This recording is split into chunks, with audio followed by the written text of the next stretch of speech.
প্রিয় ভাইয়েরা, একটি কথা মাথায় রাখবেন, আল্লাহ সুবহানাহু ওয়া তাআলা যাকে সবচেয়ে বেশি পছন্দ করেন, যাকে ভালোবাসেন, তাকেই কিন্তু দুঃখ, কষ্ট, হতাশা নিমজ্জিত করেন।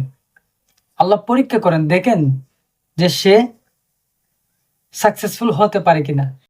তো আমাদেরকে আল্লাহ তাআলা ভালোবাসেন বিধায় আমাদেরকে বিভিন্ন দুঃখ কষ্টে মধ্যে রাখেন, যাতে আমরা তাওয়াক্কুল করি আল্লাহর উপর এবং সবরের মাধ্যমে আমরা আল্লাহর কাছে ধৈর্যশীল পরিচয় দিই।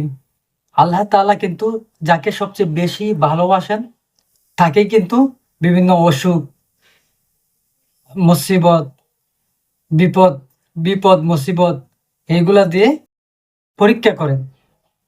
তো আমাদেরকে এই পরীক্ষায় উত্তীর্ণ হতে হলে ধৈর্যশীলদের কাতারে থাকতে হবে।